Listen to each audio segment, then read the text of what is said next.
Pemirsa, Gede Ngurah Ambara Putra hari ini resmi dilantik menjadi anggota Dewan Perwakilan Daerah RI Wakil Bali menggantikan Arya Wedakarna yang secara resmi diberhentikan oleh Presiden Joko Widodo melalui surat keputusan Presiden nomor 35/P tahun 2024 tentang peresmian pemberhentian antar waktu anggota Dewan Perwakilan Daerah dan anggota Majelis Permusyawaratan Rakyat masa jabatan tahun 2019-2024 yang ditetapkan Kamis 22 Februari 2024. Acara pelantikan digelar di Gedung Nusantara 5 MPR DPD RI Jakarta dipimpin Wakil Ketua DPD RI Nono Sampono.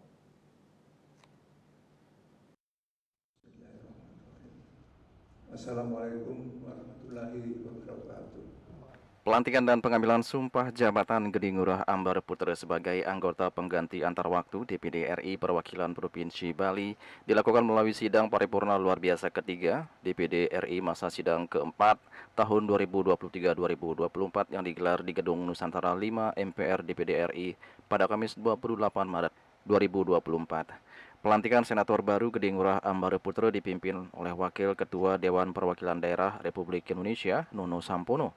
Ambara Putra dilantik menggantikan Arya Wedakarna yang secara resmi diberhentikan melalui surat keputusan Presiden nomor 35/P tahun 2024 tentang peresmian pemberhentian antar waktu anggota Dewan Perwakilan Daerah dan anggota Majelis Permusyawaratan Rakyat masa jabatan tahun 2019-2024 yang ditetapkan pada Kamis 22 Februari 2024 lalu. Acara sidang tersebut tertuang dalam surat bernomor PM.001/124 DPD RI/3 Romawi tahun 2024 perihal undangan sidang luar biasa ketiga DPD RI.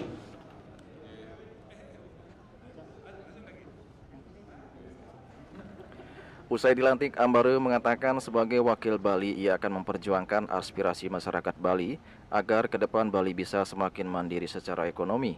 Apalagi Bali merupakan daerah wisata yang berkontribusi besar terhadap devisa negara. Ia berharap devisa yang besar yang dihasilkan Bali melalui pariwisata nantinya bisa membantu meningkatkan perekonomian masyarakat Bali. Ia juga menginginkan ke depan tata kelola pariwisata Bali terus ditingkatkan secara profesional, merata dan berkeadilan, sehingga dampak ekonomi dari pariwisata ini juga bisa dirasakan secara merata di seluruh wilayah Bali.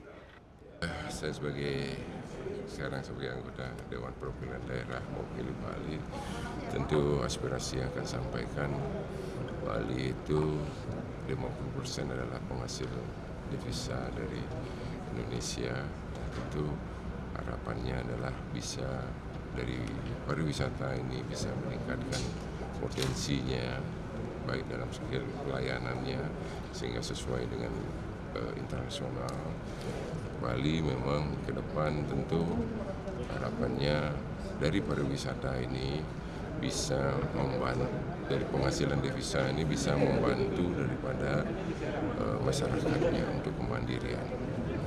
Jadi pertumbuhan ekonomi di Bali ini memang 70% dari pariwisata. Tentu pariwisata ini harus lebih ditingkatkan sesuai dengan standar-standar internasional sehingga bisa lebih banyak lagi. Nah, ini akan menjadi stimulus pendapatan daripada baik pajaknya sehingga bisa membantu masyarakat khususnya melestarikan budayanya. Begitu juga memenuhi kebutuhan daripada kebutuhan dasar dari masyarakat Bali karena pertumbuhan yang di Bali ini belum merata sekali. Harapannya pertumbuhan ini bisa menjadi lebih merata dan masyarakat bisa memenuhi kebutuhan dasarnya. Begitu juga dari pendapatan daripada pariwisata ini bisa meningkatkan juga diversifikasi ekonomi daripada masyarakatnya, menjadi stimulus diversifikasi ekonomi sehingga masyarakatnya mempunyai suatu kemandirian. Untuk diketahui, Ambara Putra merupakan peraih suara terbanyak kelima untuk pemilihan DPD RI asal Bali pada pemilu 2019 lalu dengan perolehan suara sebanyak 120.428 suara. Sementara Arya Wedakarna kala itu menjadi peraih suara tertinggi dengan 742.712 suara. Disusul Mangku Pastike dengan 269.790 suara, Anak Agung Gede Agung 229.675 suara, dan Haji Bambang Santoso 126.100 suara. Keempatnya terpilih sebagai anggota DPD RI Wakil Bali periode 2019-2024. Juli Suwarti dan Ketut Sumadiasa melaporkan.